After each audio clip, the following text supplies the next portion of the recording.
Bom, boa noite, então. Boa noite a todo mundo que está aqui presente. Boa noite a todo mundo que está online também. A gente tem uma galera aí que vai começar a entrar online daqui a um tempinho. Quero dizer para vocês, sejam muito bem-vindos no nosso primeiro projeto, Por Outro Ângulo. Nosso primeiro fórum, nosso primeiro bate-papo. E é uma noite muito especial. Uma noite muito especial porque a gente vê aqui tantos rostos amigáveis para nós. A gente está reunindo aqui muitas pessoas para a gente conversar sobre um assunto muito importante, que é a saúde mental.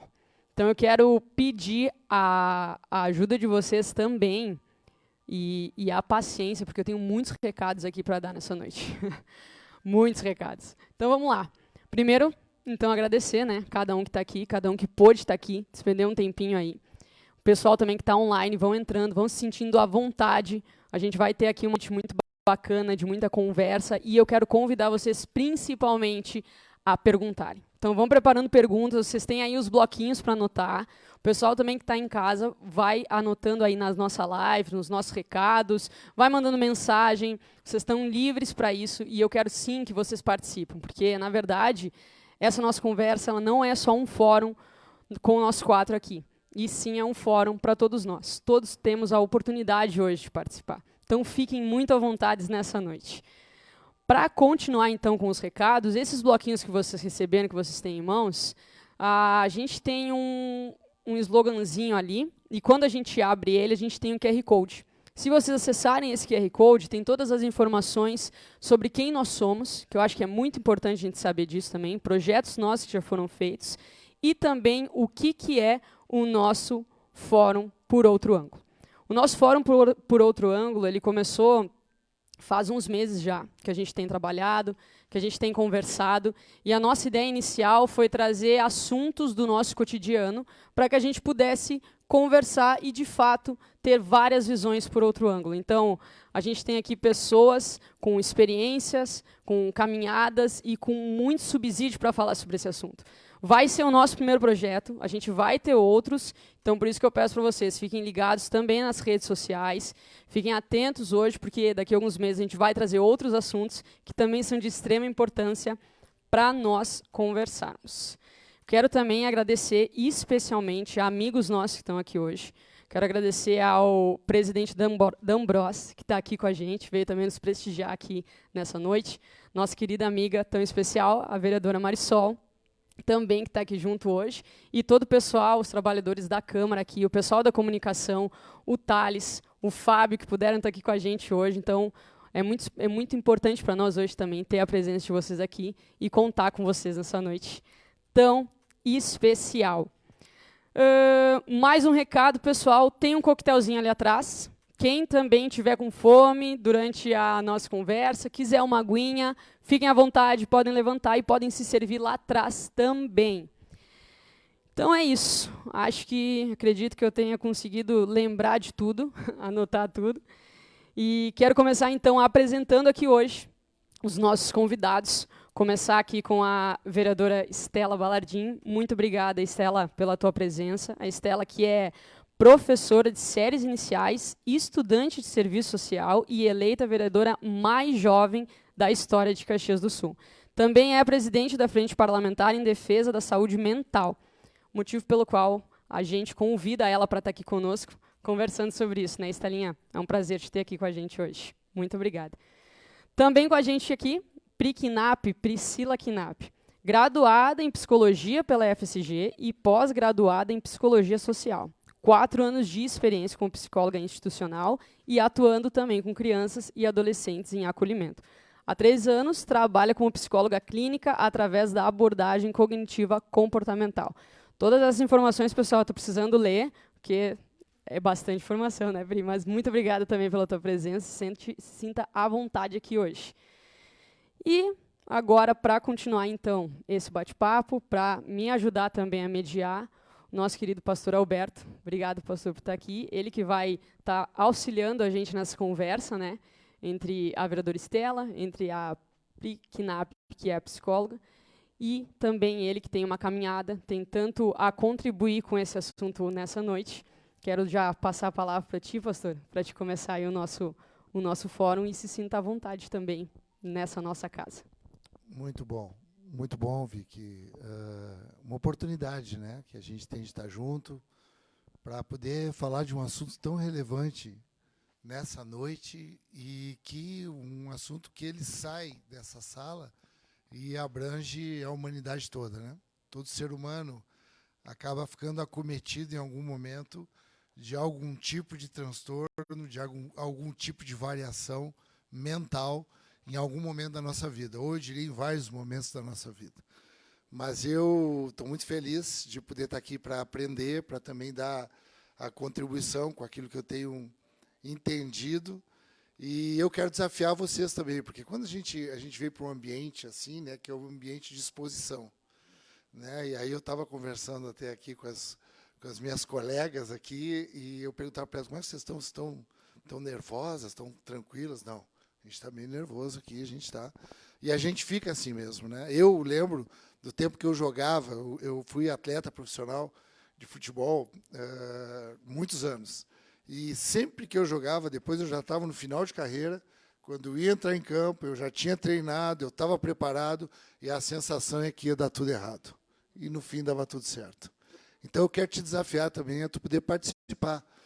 Tu, principalmente, que pôde vir aqui, que te dedicou para vir aqui, eu sou muito grato pela tua vida, por ter vindo aqui, e tu também, que não pôde vir pessoalmente, presencialmente, e que está online conosco, também eu te desafio a tu querer sentir esse friozinho na barriga e te expor aqui nessa noite. Dentro desse tema, que, como eu falei anteriormente, ele é de suma importância, porque ele tem uma abrangência geral em todo ser humano, nisso que nós vamos falar hoje, da saúde mental, né? Eu entendo que nós precisamos falar com autoridade sobre qualquer tema. E essa autoridade tem a autoridade que ela é adquirida pelo conhecimento, né? Que nós estudamos algum tema, nós procuramos algumas pessoas que têm maior conhecimento, a gente vai absorvendo esse conhecimento e a gente passa a ter uma certa familiaridade com o tema. Agora, tem situações que nós mesmos vivenciamos o tema que a gente está falando. E eu acho que é o caso da autoridade que a Estela tem. Né?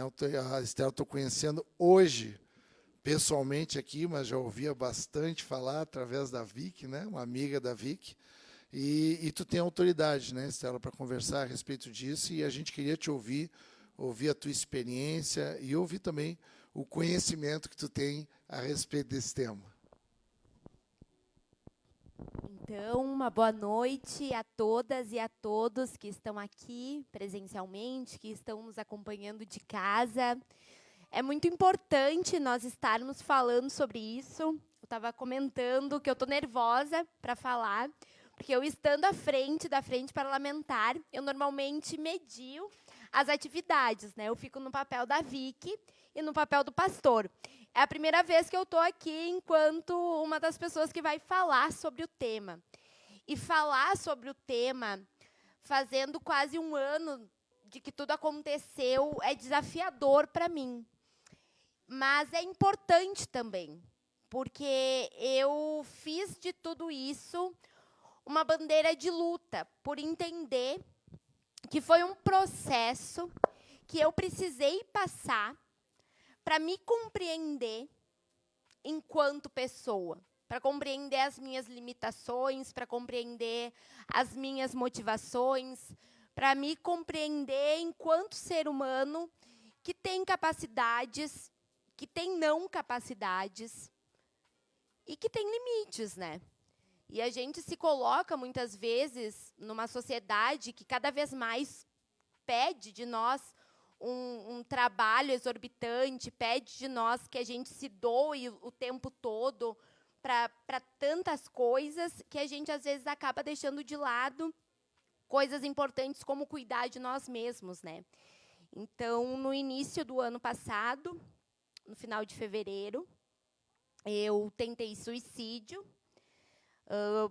quase consegui, fiquei 1 mês e meio em coma, 2 meses ao todo no hospital, mais algumas semanas internada numa clínica psiquiátrica.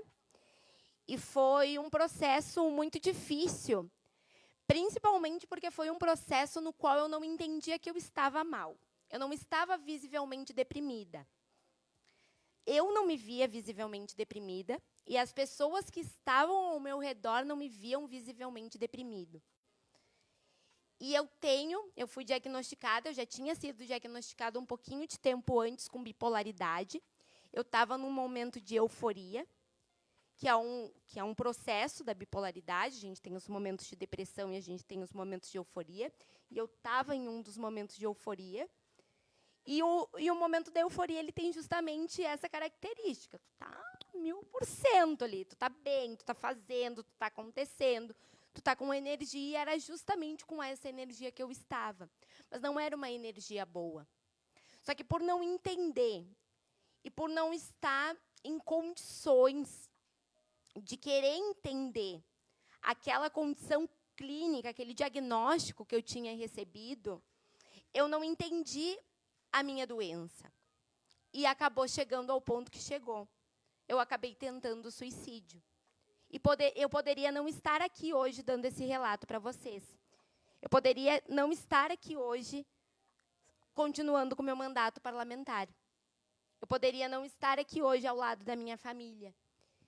E então é importante a gente entender as condições mentais como uma questão médica. E isso ainda é uma questão cultural na nossa sociedade. Por muito tempo, a maioria das pessoas que estão aqui hoje são mais velhas do que eu, então eu não tenho dúvidas que já ouviram aquela fatídica frase de que psicóloga, psiquiatra, é coisa para louco, né? E eu acho que é uma tarefa coletiva nossa, e eu acho que a gente tem que partir disso, de fazer a sociedade entender que não é coisa para louco. Ao contrário disso. É uma coisa extremamente importante, porque a sociedade adoece cada vez mais. A sociedade que nós vivemos adoece cada vez mais as pessoas, os adolescentes, as crianças. Se a gente para, hoje em dia, para ouvir o relato dos professores que estão dentro das nossas escolas, a gente vê o processo da pandemia, por exemplo, o quanto adoeceu as nossas crianças. Então, a gente não fala nem só dos adultos, a gente fala de crianças. Então, é muito complexo toda essa questão, mas é muito importante a gente entender que a gente não inicia um processo tranquilo e pacificado na população de entendimento de que essa é uma situação que precisa de tratamento, de que é uma questão que precisa de médico. É como uma perna quebrada. Tu precisa tratar para ela melhorar. Então, se tu tem algum transtorno psicológico, se tu tem alguma doença mental, tu precisa tratá-la. E ela tem, a maioria delas tem tratamento. A minha doença, a bipolaridade, ela não tem tratamento. Mas eu tenho como atenuar todos os sintomas dela.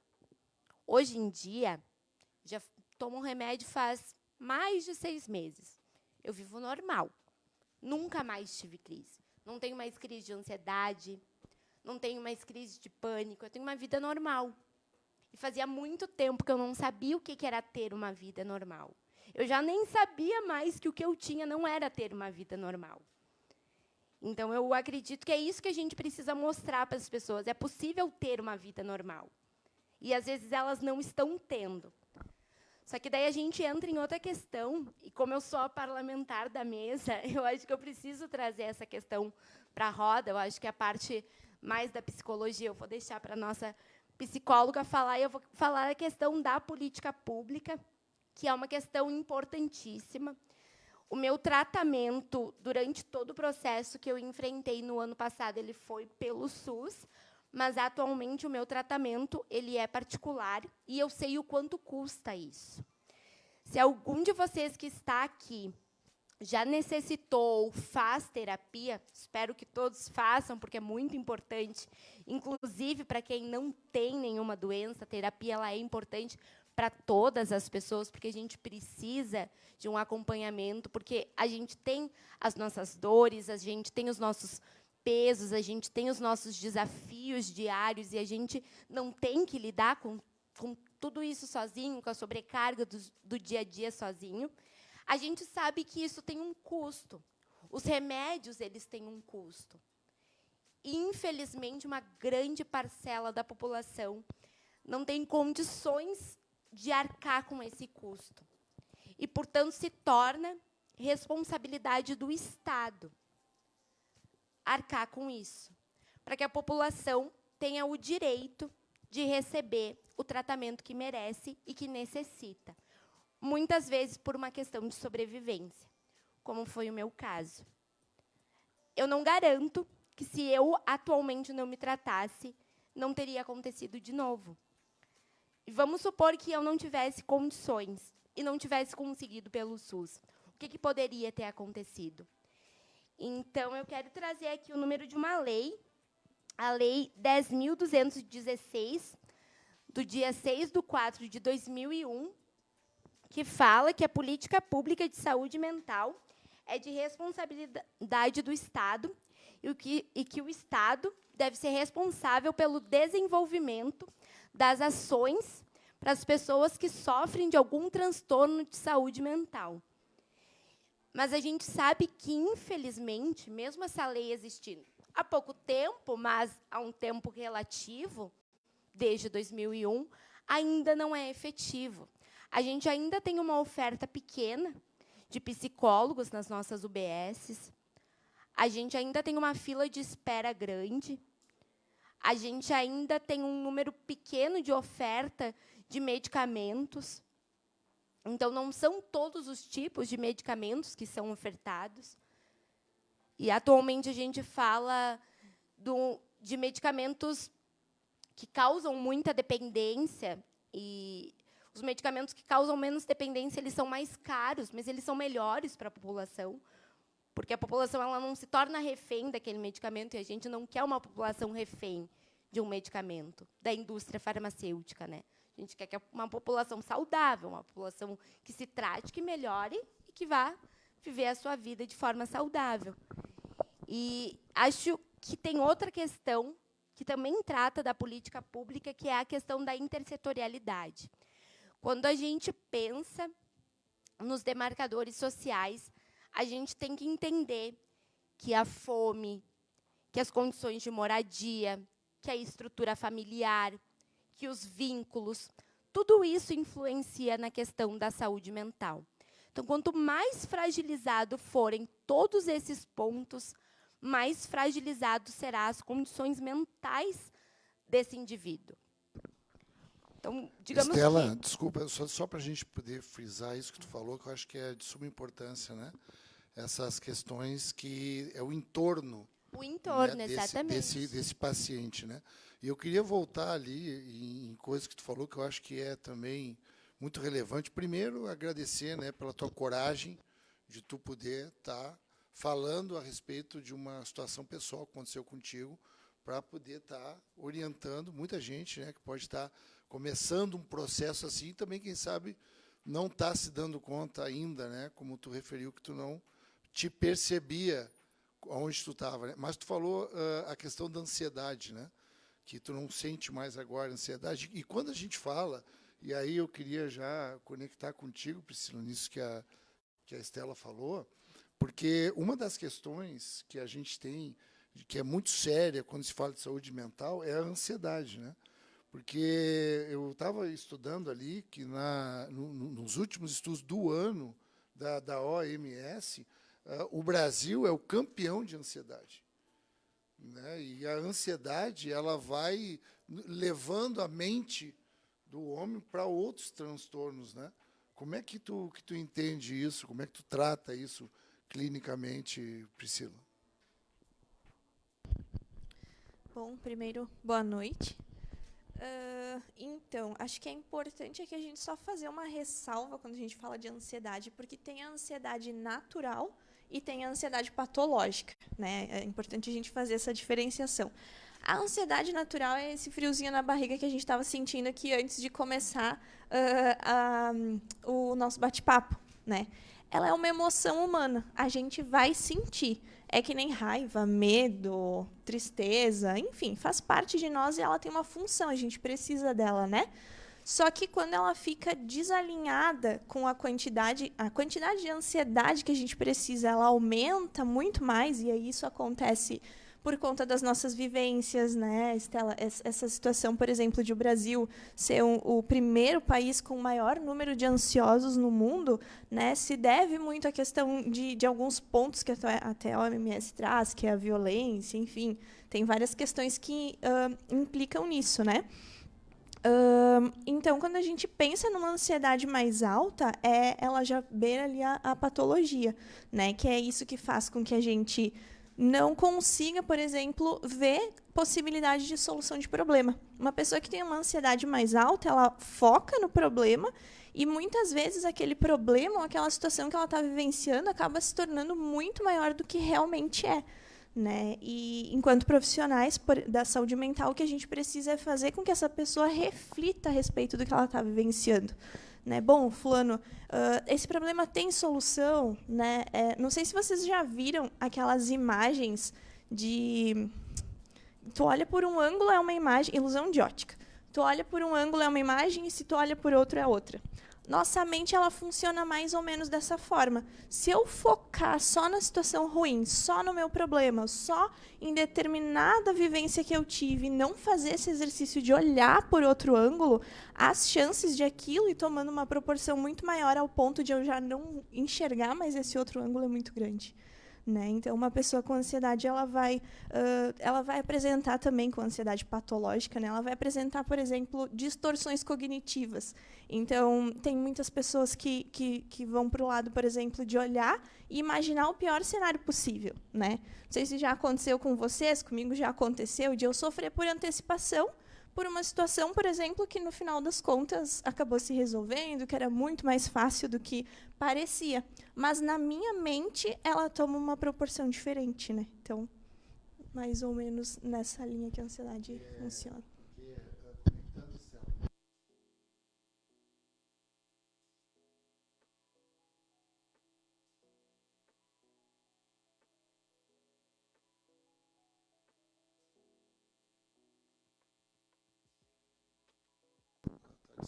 E nós, quanto país, para tu ver que eu estou falando alto, né? Estava todo mundo me ouvindo.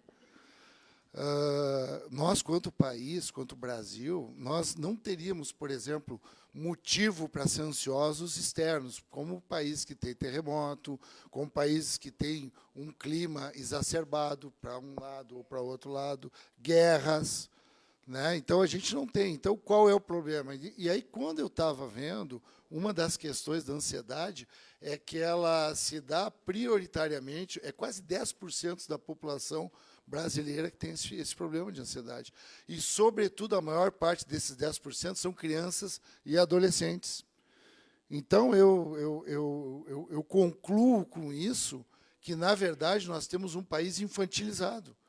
Por isso que é um país frágil nas emoções, frágil mentalmente, frágil nas discussões.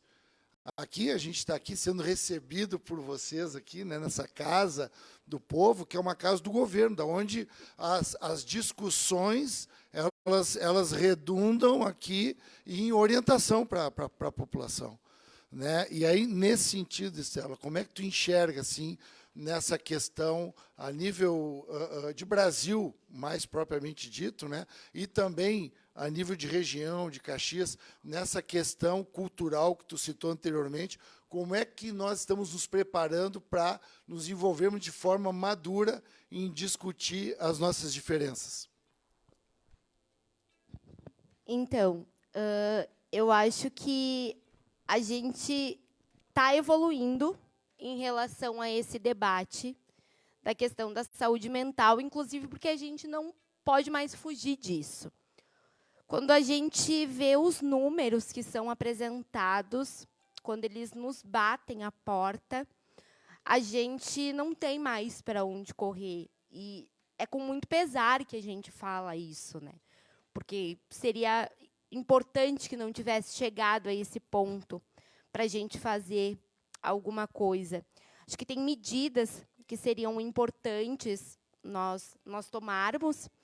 Tem um fundo, uma parcela do montante de dinheiro que é distribuído, que é de 14%, que é obrigatório vir para a saúde, do governo do Estado, que é obrigatório vir para a saúde.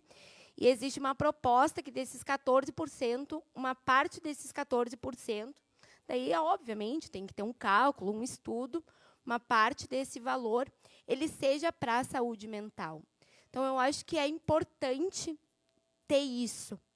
Mas também é importante que as outras áreas, elas também sejam pensadas, né? Que a gente pense a segurança pública de maneira inclusiva, para que a gente não tenha mais uma guerra que mate a população, os jovens negros, que a gente tenha uma política habitacional que garanta moradia digna, que a gente tenha alimentação, 3 alimentações diárias para todas as crianças, que a gente tenha escola. Então, é aquela questão interdisciplinar. Eu acho que pensar as diferenças e pensar essa questão da saúde mental é pensar o orçamento, porque nada a gente faz sem dinheiro. A gente sabe que essa é uma das dificuldades, esse é um dos desafios no nosso município, no nosso estado, no nosso país, mas também é pensar isso de forma interdisciplinar. Pensar só especificamente na saúde, a gente não vai conseguir avançar, a gente tem que pensar como um todo, né? Vicky, não sei se dá tempo de eu fazer mais uma conexão aí, mas eu acho importante porque quando a Estela fala de políticas públicas, né, aí já está falando de uma ponta já adiante, né? E eu queria conectar um pouquinho contigo, Priscila, no momento anterior disso, antes de chegar nesse ambiente, né? Quando a pessoa, tu que tem acompanhado famílias, qual seria a tua orientação, até para a gente poder se relacionar com isso que a gente está ouvindo aqui, na família, como é que a gente percebe, como é que a gente pode perceber esse imperceptível, do ponto de vista clínico? Deixa eu ver se eu entendi a pergunta.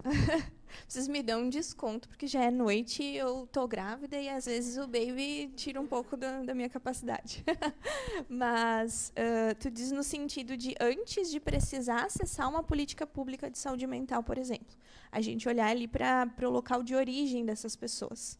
Isso seria a ambiência, a família, a escola, esse ambiente que a gente vai convivendo. Certo. Eu penso que a gente precisa, quando a gente fala em saúde mental, a gente precisa falar sobre prevenção, né? A maioria das pessoas, quando faz essa busca de forma particular, pelo menos, né? E eu acredito que no público também já seja mais ou menos por essa linha, essa pessoa ela já está no limite dela. Ela já está com traços de algum transtorno, ela já está, talvez, com um transtorno, ela já tentou suicídio, ou já aconteceu alguma situação muito delicada. Então, essas pessoas elas chegam num momento já extremamente fragilizadas, né?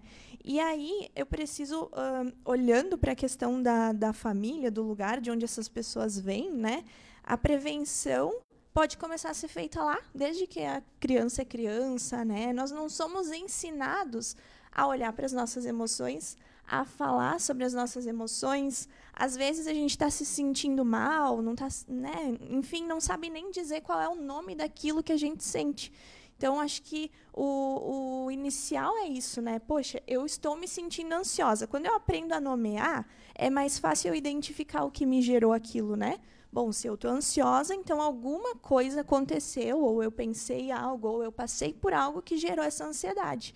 Né? Então, acho que um pouco disso, assim, de instruir as nossas crianças com relação à inteligência emocional, as relações, né? Eu acho que elas estão se perdendo justamente porque a gente está trabalhando demais, né? Até a Estela disse, é a sociedade que a gente está, a nossa geração ela tem sofrido muitas exigências de produzir, demandar, enfim, e daqui a pouco a gente entra nesse automático e não sabe nem por que está fazendo isso, né? Por que eu estou correndo tanto? Por que eu estou trabalhando até 8, 9 da noite? Por que eu não estou tendo tempo para estar com a minha família, né? Outra questão também, esse tempo de qualidade, então, né? Outra questão também que eu acredito que atrapalhe, né? Eu não sei como é que é para vocês, assim, tá lá num restaurante, numa praça de alimentação de um shopping, me dá uma angústia, uma tristeza quando eu vejo uma família, tem 4, 5 pessoas sentadas fazendo uma refeição na mesa, cada uma olhando seu celular, né? Então, poxa, é um momento que poderia estar ali conversando e ouvindo e se percebendo, mas estão conectados em outros ambientes e desconectados uns dos outros, né? Então, também olho um pouquinho para isso, assim. Nós não somos também, a questão da saúde mental, ela ainda é vista como um tabu, né? É muito fácil tu dizer assim, eu tenho um problema de coração, ou eu tenho um problema de diabetes, né? Agora, parece que é mais difícil, que tem um peso maior para uma pessoa, por exemplo, ela chegar e dizer assim, mas eu tenho diagnóstico de transtorno depressivo, ou eu tenho um transtorno de bipolaridade, né? Por quê? Que foi isso que a Estela trouxe, né? Por que a gente vai olhar dessa forma? É uma doença igual tantas outras, né? Só que ela é a nível mental, que interfere no nosso físico no mental, porque nós somos né? A gente não é fragmentado, então nós somos seres biopsicossociais. Então, penso que mais ou menos por essa linha. Muito bom, Pri. A gente trabalhou muitas questões aqui, vocês podem perceber aí, anotar no bloquinho de vocês, né? A gente falou sobre políticas públicas, a gente falou sobre o papel da psicologia atuando diretamente com essas pessoas, com a gente, né, hoje em dia. Mas eu quero também perguntar, pastor, para ti agora, porque tu recebe muitas pessoas também, né? Tu trabalha muito com aconselhamento, tu recebe muitas famílias. A gente entrou num momento sobre famílias, né? Como estão as nossas casas, isso é um assunto que a gente precisa também trabalhar quando a gente fala sobre saúde mental, principalmente no que tu trouxe, que tem que ser trabalhado desde o início, né? Lá na nossa infância. Eu acho que também a gente pode pensar em trazer sobre as escolas também. Nós temos muitos professores aqui presentes, né? Então isso também é muito importante. Mas eu quero te ouvir um pouco, pastor. Como que é lidar com as fragilidades humanas, né? Hoje, vendo pelo nosso país, como tu trouxe, está sendo um país ainda muito infantilizado. Porque a gente tem uma estrutura e a gente ainda não está conseguindo entender e ter uma saúde que a gente já poderia. A gente poderia estar muito mais avançados. Mas, por conta de muitas fragilidades, a gente ainda tem dificuldade nisso, né? Então, eu quero te ouvir, tu que tem acesso a tantas pessoas também, né, diariamente, tu pode comentar um pouquinho com a gente sobre isso. Perfeito. Eu percebo, Vicky, no meu gabinete, as pessoas que eu atendo, as famílias, adolescentes, enfim, todo que é tipo de pessoa, em muitos lugares, eu percebo uma fragilidade muito grande nas relações. Eu percebo relações muito artificializadas, porque são relações, na base dessa relação é o interesse. E aí isso não gera um comprometimento. E a questão da infantilidade é justamente alguém que não tem responsabilidade com o outro. O que uma criança tem? Responsabilidade consigo. Então, tudo é para ela, é o brinquedo que ela quer brincar, se não quer brincar, ela não brinca mais, se diz não para ela, os pais dizem não, ela fica braba. Então, eu percebo no meu gabinete, Estela, muito isso acontecer. E pessoas, D'Ambrós, que tu olha, aparentemente, tem uma estrutura, tem um casamento, tem uma amizade, mas quando aquilo entra profundamente, parece que aquela casca aparente, ela se rompe. E aí, onde há o surto. E o surto, ele não se dá, aí tu pode me corrigir, né? Ele não se dá só num momento extremo, como é o relato da vereadora, da Estela. O surto ele se dá numa outra proporcionalidade menor. É, às vezes, numa ironia, é, às vezes, num deboche. Isso já é um começo de uma disfunção social relacional e que vai gerar um problema no final das contas, né? Então, eu creio, Vicky, que a gente precisa trabalhar mais na qualidade dos nossos relacionamentos, trabalhar mais na intencionalidade, Marisol, dos nossos diálogos. Sermos mais, porque a gente vai começando a agir, e isso a gente trabalha a nível de inconsciente, Thales. A gente não se dá conta. É cultural, como a Estela falou, isso é cultural, isso é uma nuvem que vai nos ensinando e que vai, quando a gente fala de cultura, a gente fala de uma linha de pensamento. E isso a gente não vai se dando conta, mas a gente vai sendo o nosso interesse nas relações. Então, são relações que não têm compromisso, porque no momento que aquilo que é meu interesse for ali comprometido, eu não tenho nenhuma dificuldade de eliminar aquela relação. Porque não há comprometimento. Porque não há maturidade. Porque não há compreensão do todo, do social. Então, eu creio, Vicky, que é isso, pelo menos, que eu trabalho, é isso que eu converso com as pessoas, que a gente precisa ser mais profundo nas nossas conversas. Hoje em dia, a gente está buscando só entretenimento, e isso está se tornando distração, e quando a gente quer falar alguma coisa séria, aquilo parece que é outra pessoa que está ali. A gente tem que falar as coisas sérias na mesa da nossa casa, com os nossos amigos. Parece que a gente só fica se distraindo, só fica brincando, só fica buscando entretenimento, e aí, quando vai falar uma coisa séria, parece que entra um personagem ali. Até o tom de voz muda, começa... Eu acho que nós precisamos trabalhar nessa autenticidade da nossa identidade para a gente poder amadurecer e, socialmente, a gente ganhar essa composição mais sólida, né? Não ser essa casca. Muito bom. Pri, eu acho que tu pode complementar para nós, né? Também falar um pouquinho a respeito disso, sobre as fragilidades dessas pessoas, essas casas, né, que tu também encontra todos os dias. Sim, sim. Na verdade, eu não atendo crianças, né? Tive ali as experiências, mas foram em outra linha de atendimento ali, foi no acolhimento institucional, é uma política pública, enfim. Mas percebemos, sim, essas fragilidades e se a gente for pensar, tem muitos adolescentes, como vocês trouxeram, né, crianças e adolescentes que cada vez mais jovens estão apresentando traços de transtornos, né, traços de transtorno de ansiedade, traços de transtorno depressivo. Até foi tu que me mandou, né, Vicky, aquela notícia de 2 meninas na Espanha, então, de 12 anos, que decidiram pular juntas de um prédio, né? Então, a gente percebe essa fragilidade, mas, ao mesmo tempo, o que está acontecendo que a gente não viu essa fragilidade antes, né? Para onde nós estamos olhando que a gente não conseguiu perceber que as nossas filhas, por exemplo, estavam nesse momento, né? Será que eu estou me relacionando de forma efetiva ali dentro da minha casa, por exemplo, e notando isso no meu filho? Ou será que a minha relação com a minha família é tão superficial a ponto de eu achar que está tudo bem, né? Será que eu estou passando essa confiança para os meus filhos poderem me trazer alguma situação em que eles não estão se sentindo bem? Olha, mãe, olha, pai, olha, tio, olha, avó, seja com quem mora, né?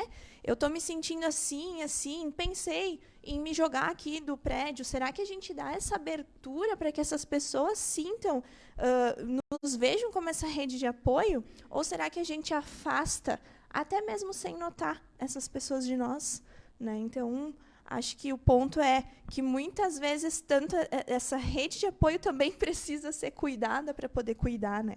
Precisa ser olhada para poder olhar de forma efetiva. E isso também eu acho que pode se tornar uma política pública. Essas questões estruturais para gerar essas quedas de tabus, né, que tu falou, né? Porque são tabus mesmo.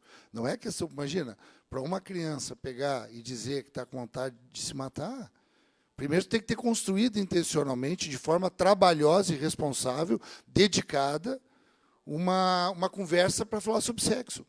A gente não fala sobre sexo com as nossas crianças. A gente não fala sobre dinheiro.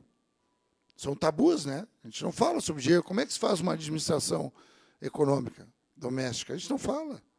E aí, por isso que a gente tem problema de corrupção econômica num determinado momento da vida, porque ninguém conversou com a gente sobre isso. E é por isso que a gente também, em algum momento, a gente também cai num nível de não saber como lidar com as coisas que são mais de intimidade, porque se tornam tabus. Então, eu penso, né, assim, né, Estela, até queria te perguntar como é que tu vê, assim, porque até eu queria perguntar para vocês duas, né, mas eu queria te ouvir primeiro, porque depois que tu sai, a gente vê que hoje tu está numa condição equilibrada. A gente percebe que tu está numa condição sóbria, numa condição lúcida, né? E como é que se dá isso? Imagino eu que tem que se ter uma manutenção disso, né? Como é que qual a orientação que tu teve e como é que tu vê hoje o ambiente de recursos para ter manutenção, para não voltar para esse lugar que tu saiu? Então, são vários fatores. Eu acho que um dos fatores principais é tu ter esse entendimento próprio, assim, essa aceitação. Do tipo, ok, eu tenho isso, eu preciso viver com isso, eu não sou o menor, não sou o pior por causa disso. Tu ter uma rede de apoio, pessoas que entendam isso, justamente o que tu fala, assim, tu poder chegar para tua família, para o teu pai, para o teu companheiro, dizer que tu tem esse problema abertamente, essa pessoa te apoiar, dizer que está contigo, se propor a estudar junto, a ler junto, porque é importante essa pessoa entender quais que são os sintomas da tua fase, independente de qual que for o transtorno, essa pessoa também precisa entender quais que são os sintomas, porque é ela que vai estar todos os dias contigo em casa e ela que vai ter que saber em qual momento que tu tá ali em casa. Então, tu precisa ter esses fatores internos. E a segunda questão, que é a questão clínica, que é o acompanhamento. Eu faço o acompanhamento da psicóloga, que eu acho fundamental, que é onde tu faz o teu entendimento psicológico, de se entender no teu dia a dia, de se entender nos teus pensamentos, de conseguir organizar a tua vida. Então, atualmente eu faço só essa manutenção, é justamente tu ir lá e tu contar a tua semana, eu faço um atendimento semanal, e o atendimento com o psiquiatra, que é um atendimento de 15 em 15 dias, ele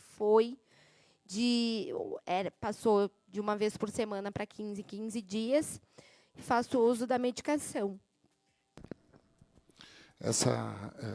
Para te perguntar, Priscila, como é que é essa pessoa que chega no teu consultório e aí ela vai melhorando? Porque ao longo do tempo essa pessoa ela vai ali, né, ganhando ali uma melhora, e aí quando chega no final, no tempo de ela ter alta, né, qual é que é a tua orientação? Qual é o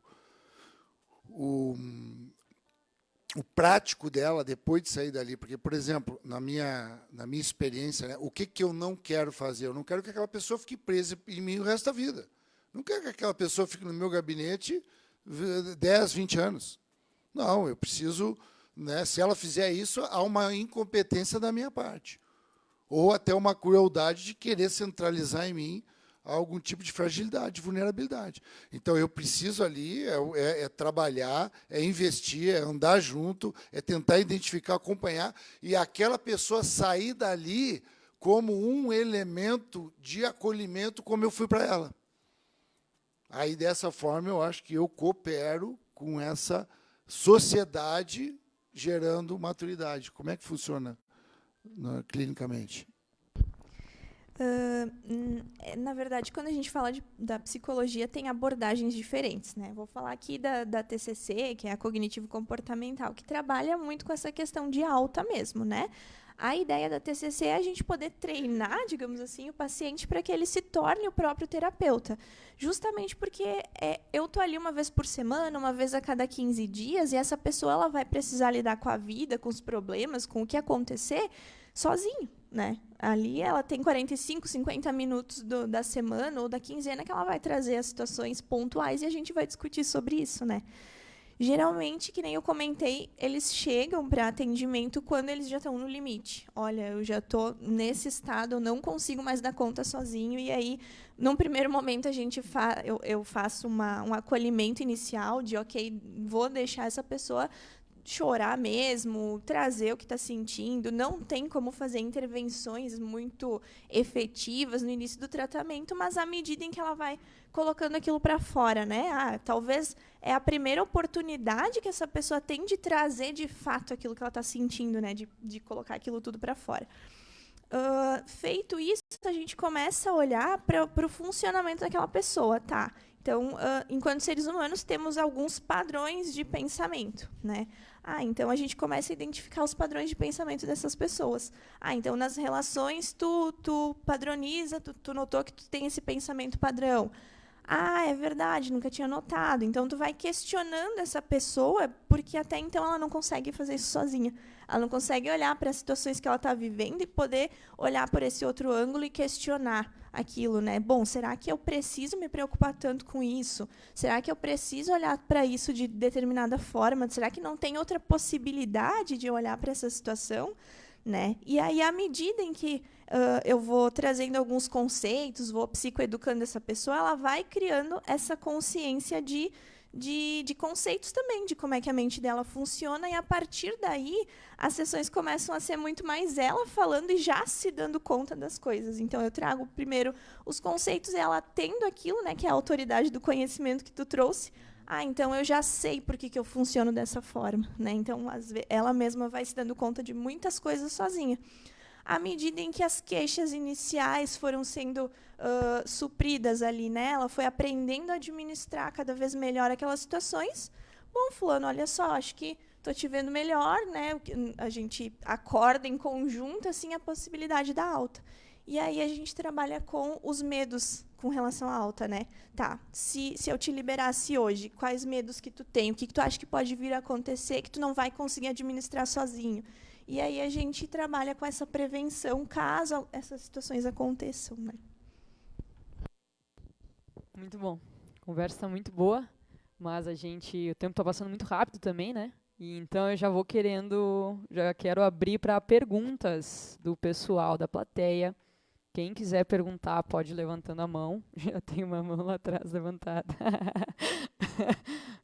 A Milene está com o microfone. Mito, pode alcançar ali para o Tiago, por favor? Tiago, faz a pergunta e já direciona também para quem tu quer. Perfeito. Ouvir a resposta, por favor. Tá bom. Pergunta para o pastor. A gente vive hoje uma geração, as crianças e adolescentes crianças que estão nascendo agora e alguns adolescentes que estão chegando na adolescência, né?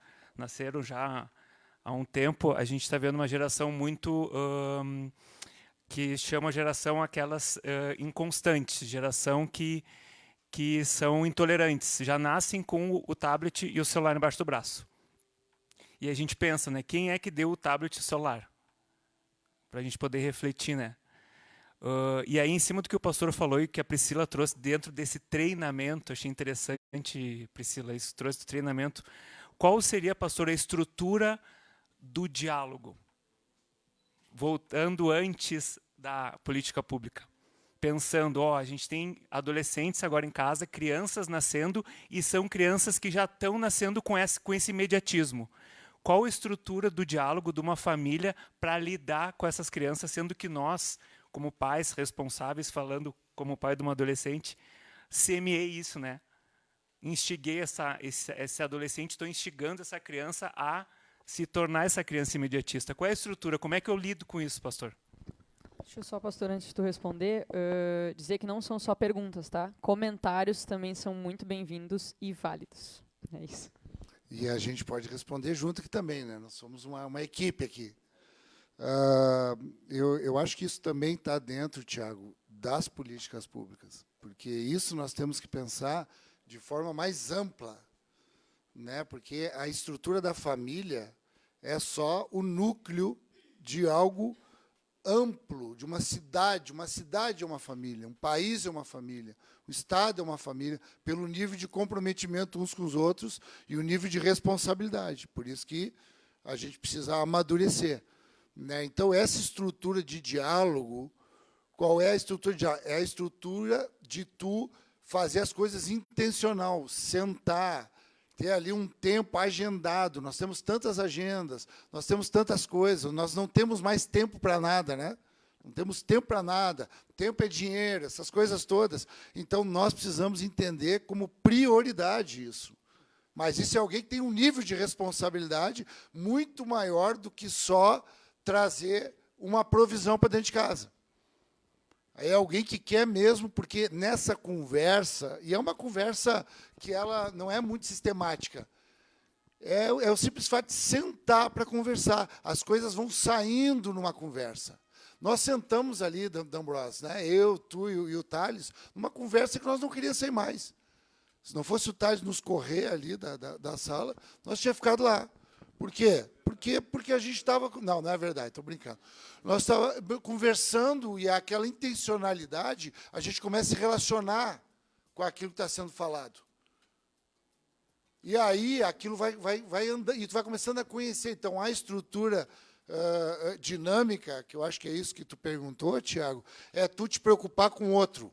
É eu conversar, sentar com a Estela para querer saber quem ela é e o que ela precisa e o que eu tenho para dar para ela. Só que o jeito que a gente está chegando é o contrário. Eu estou sentando lá, eu estou vendo o que ela quer ouvir, eu estou me preparando para falar o que ela quer ouvir para me convencer ela e para me tirar algum proveito. É assim que nós estamos nos relacionando com os nossos filhos. No nosso trabalho, em qualquer lugar.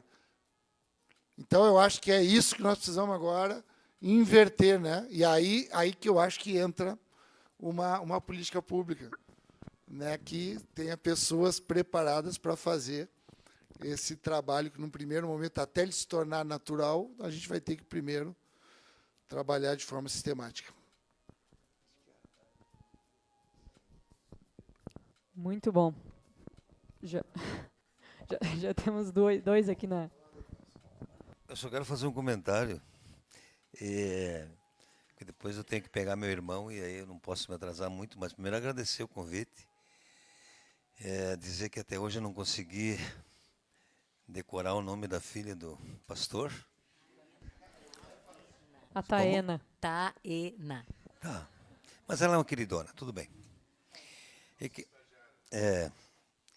Eu tive um momento da minha vida, psicóloga, que eu quebrei financeiramente. E eu quebrei junto um sonho, porque eu tinha 15 anos de estrada tocando bailes, 6 CDs gravados, e aí, poucos minutos depois de um show, eu quebrei.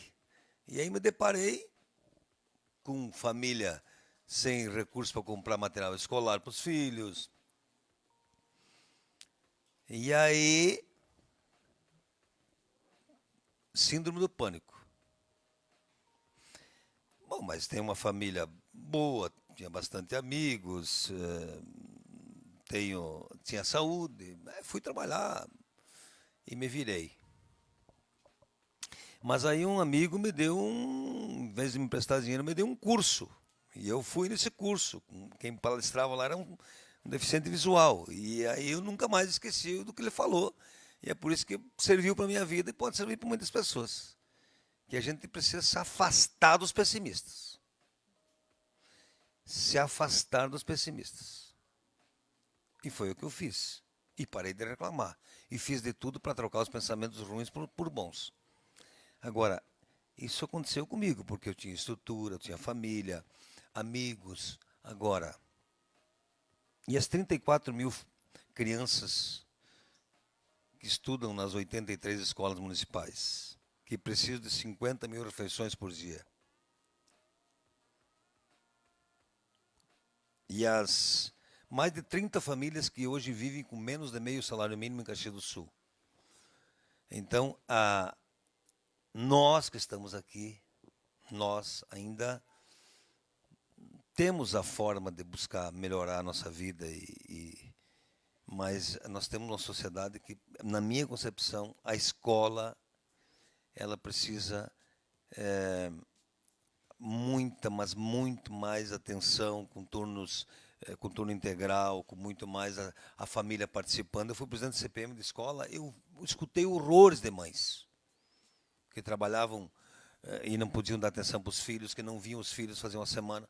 Uns absurdos. Então, pastor, eu acho que... E além de tudo isso, não tenho vergonha de dizer. Talvez amigos, família, o médico me ajudou, tudo, mas a fé me ajudou muito. A fé me ajudou muito, porque eu nunca perdi a fé. Então, eu acho que a gente precisa conciliar todas essas coisas. Nós vivemos numa sociedade difícil, né? Com muitos preconceitos, com muitos problemas. E nós também, como parlamentares, a gente tem muitas é uma hemodiálise, né? Porque é o dia inteiro com muitos problemas para que a gente supere. Mas quero dizer o seguinte, me convide mais vezes, gostei muito de escutar e vamos se afastar dos pessimistas. Obrigado. Me perdoe que eu falo, tenho que sair, porque eu tenho que pegar meu irmão. Tá? Obrigado, pastor. Nós que agradecemos, Zé D'Ambrosio, muito bom tu ter estado junto com a gente, um abraço na família.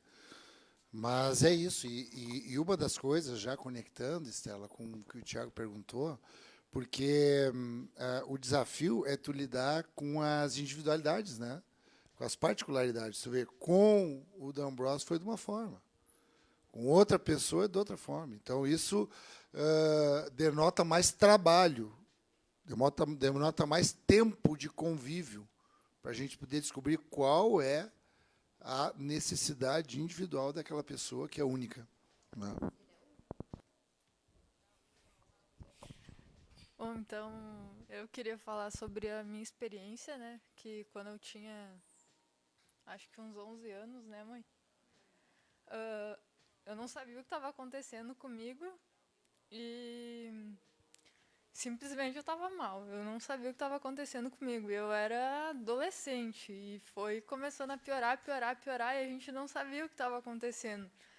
Daí chegou um ponto que a minha mãe chegou e falou assim pra mim: vamos no médico. Daí eu falei: eu não quero ir no médico. E eu tinha 11 anos. E chegando no médico a gente não teve apoio nenhum, sabe?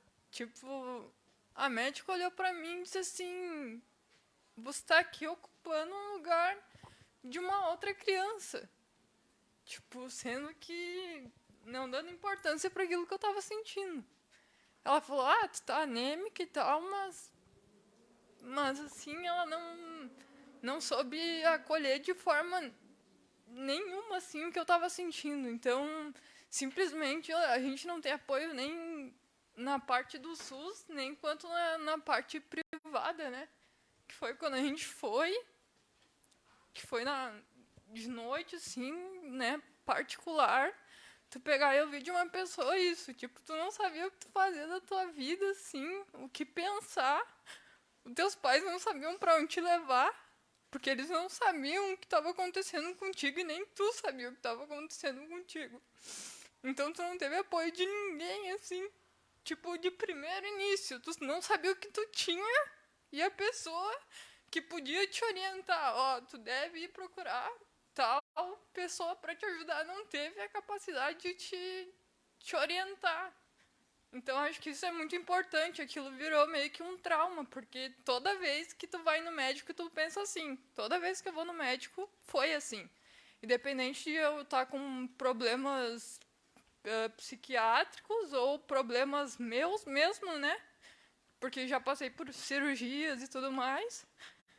Então, sempre foi ligado muito nisso. Tudo que eu sentia, eles ligavam com a parte emocional. Tu pode estar sentindo dor de estômago, mas é teu emocional. Não, não é. Tinha vezes que não era, e a pessoa não estava prestando atenção naquilo, não estava ligando para a tua dor. Então, isso é a questão ali que foi comentada sobre que a Estela falou. Quando ela foi procurar ajuda, ela teve ajuda pelo SUS, que bom que ela conseguiu, mas as pessoas elas não ligam muito assim para a questão da saúde mental, e é algo muito importante. Desde os meus 11 anos, eu sou diagnosticada com TOC, transtorno obsessivo compulsivo, que é uma doença também que não tem cura, e que tem seus altos e baixos também, assim como a Estela falou, que ela tem os altos e baixos dela. Eu tenho meus altos e baixos todos os dias, então todos os dias a gente tem que lidar com isso. E voltando no que o moço que estava aqui do lado falou antes também, não lembro o nome dele, sobre a fé, né? O que tem me ajudado muito é isso. Só que muitas pessoas que estão ao nosso lado, né, que é a nossa rede de família, muitas vezes não entende o que a gente tem e não procura entender. Então, quando eu tinha 11 anos, o que eu sentia para os meus irmãos era barda. E até hoje, eles nunca procuraram saber o que eu sinto de fato. até hoje. Hoje eu tenho 26 anos. A minha mãe e o meu pai, eles também não sabem o que eu tenho. Eles não conseguem me entender. Mas eles tentam me ajudar do jeito que eles conseguem. Então é importante conhecimento, a pessoa buscar, né? Que é complicado demais para uma pessoa tu saber que tu tem um diagnóstico, tu ir lá no psiquiatra, o psiquiatra te falar, tudo isso que tu tem um nome. Tu pegar e se identificar com tudo aquilo que a pessoa te falou. Então é bem complicado. E tu não poder falar isso para os outros. O teu médico falar assim, ó, tu não pode, se tu falar isso que tu sente para outra pessoa não vai te entender, porque ela não tem o conhecimento. Então acho que a Pri tem um conhecimento bastante elevado referente a isso, então acho que ela entende a parte que eu quero falar, né, em relação ao que eu tenho e ao que a gente não tem medo de falar para as pessoas, então é bem complicado essa questão, assim, e a gente segue tentando, mas a saúde mental ainda tem muito preconceito em relação a ela, né? Somos vistos como loucos. Eu vejo isso, né? E eu sinto isso nos lugares que eu vou, até no médico, assim como eu relatei várias vezes, né? Que estava tendo, enfim, eu estava tendo outras coisas que não tinha nada a ver com com o meu problema, e as pessoas me davam remédio psiquiátrico para aliviar a minha dor, que não fazia o menor sentido. Então acho que parte muito até de médicos, né? Tu pegar e tu ir num médico, tu procurar um profissional te acolher dessa forma. Acho que é muito interessante isso, né? Que a pessoa não está preparada para estar ali. Acho que a pessoa que te recebe daquela forma não está preparada para estar ali recebendo uma criança de 11 anos e falando para ela que ela está ocupando o lugar de outra criança que está passando mal. Então, aquilo foi uma coisa que me traumatizou bastante, assim. E isso né, é um exemplo que tu está trazendo de muitas pessoas que passam por isso. Muitas crianças hoje, que têm 11 anos, estão passando por isso. Por isso que é muito bom, eu quero agradecer muito a tua manifestação aí, junto com a tua mãe, que é essa estrutura mesmo de, imagina uma mãe com uma filha, tu não sabe o que fazer. É isso que a gente vive, né? E nós estamos aqui, não é para estar conversando aqui, simplesmente para trazer uma teoria. A gente está aqui assumindo as nossas responsabilidades. A gente está aqui dentro daquilo que a gente tem, né? Então, há uma estrutura aqui também de responsabilidade que está à disposição da tua vida e da vida de qualquer um. Né? Porque, por exemplo, quando a Estela ouve isso, ela se identifica e ela já vê o que ela pode fazer com isso. Eu já fico olhando para a Marisol ali também, que elas já vão pensando e elas já vão aqui entendendo o que a gente faz. Né? A parte clínica também está aqui, que está representando outros profissionais, colegas, que também vão ter a sua responsabilidade dentro desse coletivo. E eu também, da mesma forma, estou aqui como um pastor mesmo, como uma autoridade espiritual, como um sacerdote, querendo aqui entender também como é que nós podemos fazer juntos para poder atender essa cidade, para poder atender as pessoas, né? Então, muito bom. E só o simples fato de tu estar falando e abrindo o teu coração, viu, Léa? Desse jeito, com essa coragem, isso aí já vai gerando cura no teu coração. Porque nós somos uma estrutura muito complexa. Imagina, nós estamos falando de mente, a mente é complexa. Imagina as nossas oscilações. Quem de nós aqui já não passou por um momento de loucura? Quem de nós aqui já não teve um transtorno? A gente se identifica muito com esse assunto, né? Seja em que proporção for, quando veio uma aflição, quando veio um vento contrário na vida, quando bateu na porta uma notícia inesperada, indesejada, imprevista, como é que a gente ficou? A gente se desesperou. Por isso que a gente tem que contar com essa estrutura coletiva de gente que se responsabiliza e vê bem, às vezes não sabe nem o que fazer. A gente te ouve aqui, a gente não sabe o que fazer. Mas a gente confia que nós juntos aqui, a gente vai te entregar alguma coisa que tu vai receber e tu vai sair daqui melhor. Não, e se tu me permite só fazer um adendo, acho que esse relato, obrigada, né, Leia, por ter trazido, compartilhado a tua experiência. Acho que isso é importante também, e eu só queria trazer um ponto que eu acho que a gente precisa levar em consideração, por mais que a gente não entenda o sofrimento do outro, a gente pode acolher o sofrimento do outro. Né? Então, acho que a gente pode sair daqui hoje pensando nisso, assim, talvez eu não entenda o que uma pessoa que tem toque sofre, passa, mas eu posso acolher, não olhar para essa pessoa e banalizar aquele sofrimento dela, né? Vai lá, Rafa. Bom, boa noite. Parabenizo a iniciativa, agradeço o convite. Bom, esse é um caso que pode atingir qualquer pessoa, né? Mas eu acho que é muito mais complexo. A gente parece que está falando só de uma realidade aqui. Mas agora são 9 horas, tem milhares de mães solos que estão pegando o terceiro ônibus para chegar em casa, pensando no aluguel que vão pagar, pensando na comida que vão ter para os seus filhos, fora outros problemas mais, né? Falaram do tablet para o filho, mas tem 1000 crianças sem acesso a isso. Então, concordo com tudo que a Estela falou e o que o Zé D'Ambrosio falou, mas eu acho que é muito mais complexo do que a gente imagina, né? A gente tem muita desigualdade social no nosso país. Não temos terremotos, que nem tu disse, pastor, mas a pobreza está aí, a miséria está aí, e parece que isso está longe de acabar. Era só essa o meu comentário. Muito bom. Rafael? Rafael, muito bom o teu acréscimo. É exatamente isso. Por isso porque se nós olharmos para essa complexidade que o Rafael falou, isso vai nos paralisar. A gente não vai fazer mais nada além de reclamar, que é o que o D'Ambrosio falou. Porque a complexidade, primeiro a complexidade da nossa mente, que a gente não consegue entender muito bem. Depois a complexidade de várias mentes que não se entendem, tu imagina o que é isso? Então, a gente paralisa e para. Então, o que nós temos que fazer na prática? Vai te responsabilizar por alguém que está perto de ti. Vai te voltar para essa pessoa que está perto de ti. E vai cuidar dela, ver o que falta para ela, ver o que sobra para ti, entrega para ela. A gente precisa começar de forma prática, porque senão a gente corre o risco, Estela, de caminhar só no ambiente filosófico. E aí não há praticidade, é só uma sensação de inteligência sem resolução. A gente tem que pegar. Tem alguém perto de nós que a gente pode se voltar para essa pessoa. Pode ter certeza, essa pessoa está com algum problema, diante dessa complexidade que o Rafael falou. Essa vizinhança que tu tem está com problema.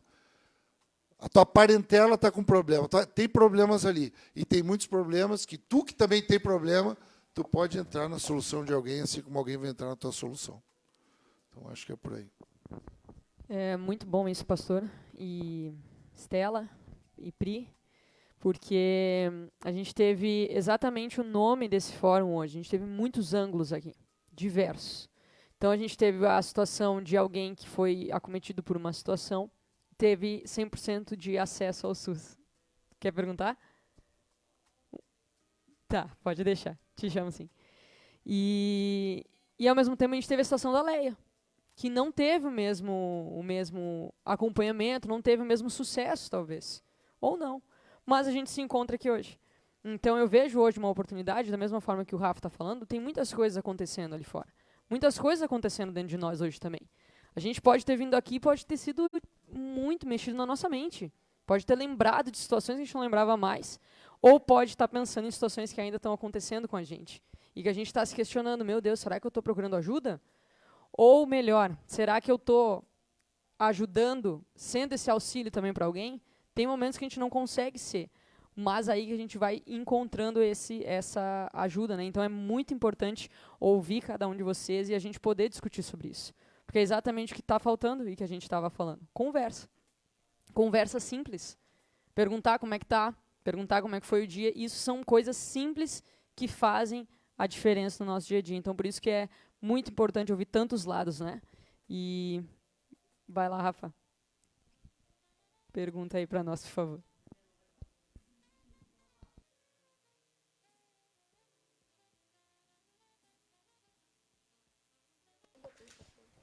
Eu vou vou me intrometer, porque eu acho que o que a Vicky falou é uma coisa muito importante sobre a conversa e tudo mais, mas eu vou acrescentar por um lado em que, às vezes, a conversa é até um desafio, que é, acho que algumas dúvidas que surgiram aqui, que é na infância. Muitas vezes, para muitas crianças, principalmente as menores, o último recurso vai ser a conversa. O último recurso daquela criança vai ser chegar e falar: olha, eu estou triste. A verbalização é bem distante, na verdade. A criança se expressa de um milhão de outras formas antes de utilizar as palavras para relatar como ela está se sentindo. E aí eu lembrei do que a psicóloga comentou sobre o tempo de qualidade. E para as crianças isso é muito importante. Como o Rafa estava falando, tem muitas mães que trabalham e que não tem como, e muitos pais e tal, mas é algo necessário, extremamente necessário. E eu sou professora, eu estou dentro da sala de aula com a Júlia. E eu percebo que dentro da sala de aula a gente acolhe tantas crises emocionais, tantos momentos difíceis das crianças, tantos momentos de convivência das crianças. E, às vezes, tudo que aquela criança precisa é de que a gente sente, converse um pouquinho, brinque, principalmente. Na brincadeira de faz de conta, ou, às vezes, sentar do lado da criança, só sentar e estar ali presente, no tempo de qualidade. A criança está desenhando e eu estou escrevendo um relatório. E a criança está sentindo a minha presença. E isso, para ela, já faz a diferença. E eu sinto que a criança já vai se acalmando. Então, quando não tem o recurso da conversa, eu vejo que a presença é algo muito relevante. E até quando a gente não está perto, eu tive uma situação recentemente com a minha sobrinha. Ela estava na minha casa, aqui em Caxias do Sul, e a mãe dela mora em Pelotas. E elas vieram passar as férias na minha casa. E aí teve uma noite em específica que uma dessas crianças começou a ter uma crise de choro muito forte, que ela queria ir para casa, que ela estava com saudade da mamãe e não tinha condições da gente levar aquela criança até Pelotas, 9 horas da noite, de um dia aleatório. E o que acalmou ela foi ela ter ligado para a mãe e ter dormido com a ligação. Foi como ela conseguiu dormir. Ela chorou, ela teve um momento difícil, a gente acolheu, a gente deu o colo, mas para ela aquilo não estava sendo suficiente. Ela conseguiu se acalmar no momento que ela usou essa alternativa, tá? Eu vou permanecer com a presença da minha mãe aqui na ligação. E ela conseguiu ir relaxando e descansando, e no outro dia ela acordou melhor, ela conversou.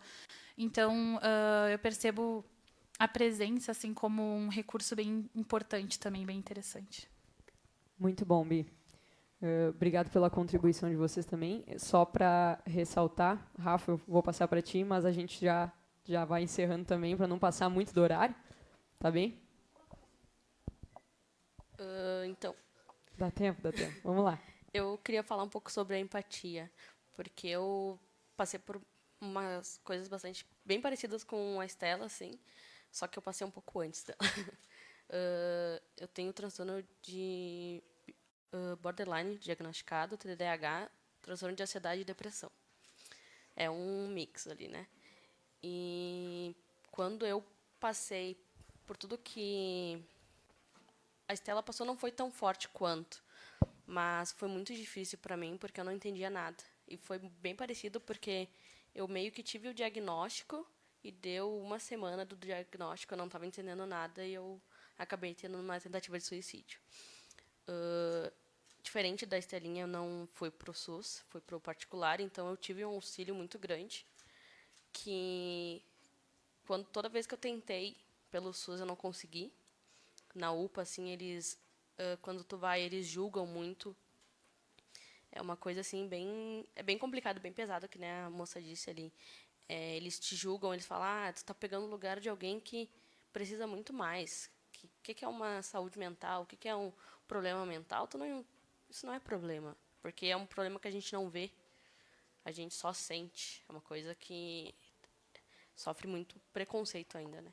E sobre a empatia, eu acho que a coisa mais importante que eu tive, assim, que já faz aproximadamente 5 anos que eu tive meu diagnóstico e faço tratamento terapêutico, tanto com remédios quanto terapia, é que a empatia é a coisa mais importante. Tanto antes, durante e depois, assim. Para as pessoas, às vezes a gente nem sabe o que está passando na vida das pessoas e a gente vai lá e briga e a gente julga e acho que esse é o problema. A gente tem que se colocar no lugar do outro, entender o que o outro está passando antes de tirar nossas conclusões. Porque como a gente tem nossos problemas, os outros também têm, né? E como a gente vai lá num SUS e é mal atendida por uma pessoa que está nos julgando, talvez aquela pessoa também não tenha tido um conhecimento para entender o que é um problema psicológico. Então, eu acho que uma das coisas que mais falta na sociedade hoje é a empatia, é compreender o outro, é tentar entender o outro, né? Se colocar no lugar do outro. Porque sem isso a gente não é nada. Eu acho que é isso. Eu também fico um pouco nervosa. Faz parte. Todo mundo nervoso, então. Mas não parece. Obrigada, Bi. Obrigada, Rafa, pela participação de vocês. Mari. É muito rápido, Vicky. Boa noite para todo mundo. Eu só queria parabenizar vocês por esse encontro, pela ideia do fórum, pelo projeto. Vicky, Pastor, Pri, que bom te ter aqui. Minha colega Estela. A gente viveu isso junto com a Estela, aqui na Câmara. Não foi simples. Acho que a gente está vivendo isso de novo. Esse é um ambiente... Não com a Estela. Esse é um ambiente muito difícil, né? E não quero me colocar aqui diferente de outros que devem viver em ambientes muito difíceis, passando por situações que a gente não conhece.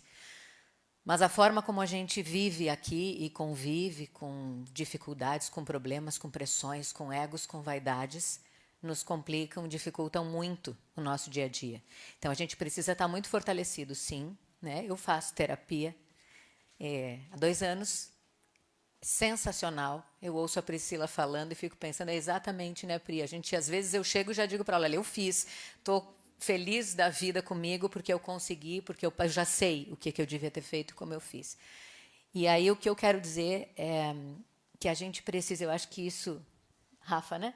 Que a Rafa falou sobre empatia, tão importante, é a gente ter esse cuidado mesmo, né? De olhar para o outro, e aí é por outro ângulo mesmo. É de poder observar em algum momento em que a pessoa não está muito bem, o que eu posso fazer, como eu posso fazer. Mas, além de olhar para o outro, é ter esse carinho consigo. Porque quando eu busquei a terapia, por exemplo, não era uma patologia, né? Então não fui no psiquiatra especificamente, mas era porque eu via que as pessoas me viam de uma forma que eu não me enxergava. Muitas vezes me viam melhor, muitas vezes me viam pior, mas elas tinham impressões de mim que não eram as mesmas que eu e a gente precisava entender o que estava acontecendo. Então, acho que a gente precisa reforçar sempre essas discussões sobre saúde mental, estar muito atento às pessoas, porque nós vivemos hoje, pastor, num momento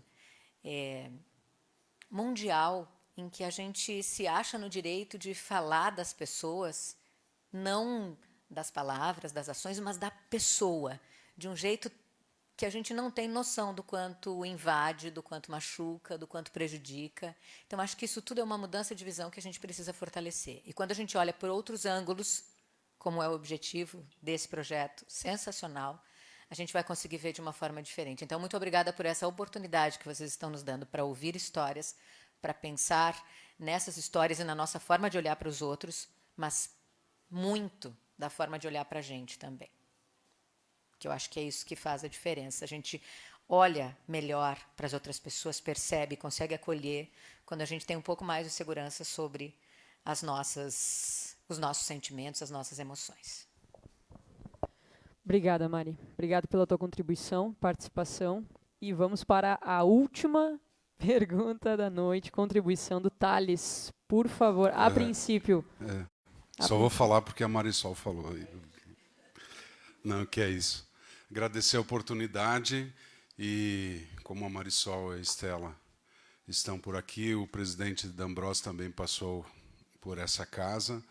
Agradecer por terem escolhido a Câmara de Vereadores, né? Essa, para quem não conhece, é uma sala muito significativa. Ela tem o nome da vereadora Geni Petef, que esteve por aqui por muitos anos e nos acompanha de outro lugar, antecedendo a um trabalho da conquista das mulheres vereadoras, que hoje são 5 e tem esse significado muito importante também para a sociedade de Caxias do Sul, para a comunidade, para todo o povo. Acho que isso é muito importante. Eu acho que todas as falas, e se eu pudesse encerrar, elas iriam num caminho proposto que é o da palavra esperança, né? Ouvindo um pouco disso. E eu tive um trabalho fora daqui, na Itália, quando eu fiquei por lá, e como jornalista eu tive a possibilidade, vocês viram muito isso, que foi as mortes no mar, da entrada na Itália de Lampedusa, que era da imigração da África. E por que eu trago esse relato aqui e falo em esperança? Porque eu vi botes de crianças que perderam a família inteira no mar. Saíram da África, isolados de tudo, e eu acompanhei a chegada desses botes sendo resgatados em alto mar pela polícia italiana, e tive a oportunidade de fazer esse trabalho, acompanhar e saber que essas crianças precisavam de humanidade que não tinham na sua terra. Não tinham educação, vereadora, não tinham saúde, não tinham pais e mães e não tinham esperança. E quando elas chegaram até a Itália, que elas conseguiram e não sabiam se iam viver e se iam ter de novo a possibilidade de ter um pedaço de terra para pisar, eu fui abraçado por uma dessas crianças e a primeira palavra que ela me disse, ela falou assim: me dá um abraço, e na tradução, né, me dá um abraço porque eu ainda tenho esperança de uma vida melhor. Falou numa das línguas tribais da África. Ela perdeu a mãe, o pai e os tios, 2 casais, num naufrágio. Então, eu não estou falando isso para ser tristeza ou muito por ser uma história que possa tocar, às vezes, no fundo, mas eu acredito que são histórias muito piores que a minha. E quantas vezes a gente pensa que a pior história é a minha? Né? Ter esperança significa, com a fé e com a força, alcançar esses limites. E eu tenho esperança que aquela criança que me abraçou também teve a esperança de agora estar em um lugar melhor para viver. Muito obrigado. Isso aí, Thales. Finalizando, acho que com chave de ouro mesmo. A gente sai daqui com os nossos corações muito esperançosos, né, por essa conversa, como muitos falaram.